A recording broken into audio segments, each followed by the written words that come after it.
Hello everyone and welcome to the channel. हामीले last भिडियोमा चाहिँ अब्जेक्ट ओरिएन्टेड प्रोग्रामिङ ल्याङ्ग्वेजको बेसिक कन्सेप्टको बारेमा भिडियो स्टार्ट गरेको थियौँ र त्यो प्रिभियस भिडियो चाहिँ हाम्रो क्लास एन्ड अब्जेक्टको बारेमा थियो भने यो चाहिँ हाम्रो इनहेरिटेन्स बारेमा हुनेछ। सो बेसिकली इनहेरिटेन्स भनेको चाहिँ हामीले यदि कुनै क्लासलाई कुनै अर्को क्लासमा लगेर युज गर्छौँ भने चाहिँ त्यसलाई चाहिँ हामीले इनहेरिटेन्स भन्छौँ। जस्तो यसलाई चाहिँ हामीले as a parent child relationship पनि भन्न सकिन्छ। या कुनै एउटा क्लास हुन्छ, सपोज त्यो क्लासको नाम चाहिँ पर्सन हो भने र हाम्रो कुनै अर्को एउटा क्लास छ त्यो क्लासको नाम चाहिँ डक्टर हो भने सो पर्सन एउटा डक्टर हुनसक्छ। सो पर्सन भनेको चाहिँ हाम्रो प्यारेन्ट क्लास भयो भने डक्टर भनेको चाहिँ हाम्रो त्यो प्यारेन्ट क्लासबाट डिराइभ भएको सब क्लास या चाइल्ड क्लास भन्न मिल्छ। सो तपाईँहरूले स्क्रिनमा नि हेरिरहनु भएको छ। सो यसलाई पढ्न मन लाग्यो चाहिँ भिडियो पज गर्नु होला, अथवा मेरो ब्लग पनि छ ankitchamlagain.com.np, त्यसमा भिजिट गरेर पनि हेर्न सक्नुहुन्छ। सो अब यसलाई हामी कोडिङमा कसरी गर्छौँ त त्यहाँतिर जाउँ। सो हामीले लास्ट भिडियोमा हामीले आफ्नो प्रोग्रामलाई यसरी छोडेका थियौँ। सो अब चाहिँ म यो क्लासलाई चाहिँ म नेक्स्ट अर्को फाइल बनाएर राख्छु। सो हाम्रो रिड गर्ने जियोस् स्क्रिनमा भनेर सो पर्सन भन्ने क्लास बनाएँ। सो पर्सन भन्ने क्लासमा चाहिँ यो कट गरेर राखिदिन्छु। सो अब हामीले चेन्ज गरिसकेपछि चाहिँ अर्को क्लासमा लगिसकेपछि पर्सनलाई हाम्रोमा इरर आएको छ। सो यसले चाहिँ इररले चाहिँ के भन्छ भन्दाखेरि चाहिँ the type of name space name person could not be found, are you missing directive for assembly reference भनिरहेको छ।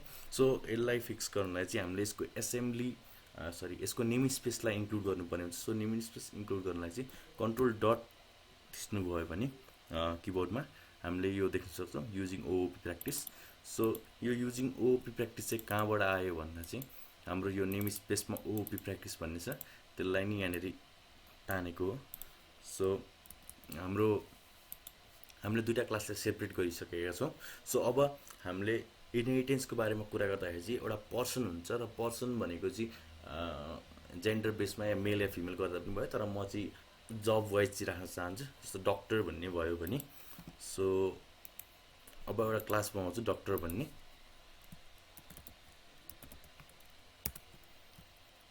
सो यो क्लासलाई पब्लिक गराइन्छ। सो डक्टर भन्नेले चाहिँ अब हाम्रो पर्सन भन्नेलाई इम्प्लिमेन्ट गर्नलाई चाहिँ हामीले कोलन दिन्छौँ। सो कोलन दिएर हामीले पर्सन लेख्यौँ भने चाहिँ त्यो कुरा पर्सन भन्नेलाई चाहिँ अब हामीले डक्टर भन्नेमा इम्प्लिमेन्ट गरिसकेका छौँ। सो हामी यसभित्र पनि अब public void show doctor info भनेर भनौँ।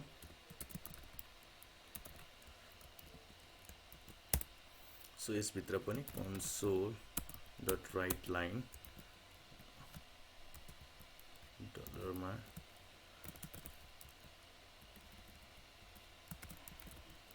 नेम र एज भनौँ। सो अब यसलाई एक्सेस गर्नलाई हामी प्रोग्राम डट सिएसमा जाउँ। सो अब यो पर्सन भन्ने चाहिँ एकचोटि कमेन्ट गरिदिन्छु एकछिन। सो अब यसलाई कमेन्ट गरिसकेपछि हामी डक्टरको अब्जेक्ट बनाऊँ। Doctor DOCOPJ equals to new doctor.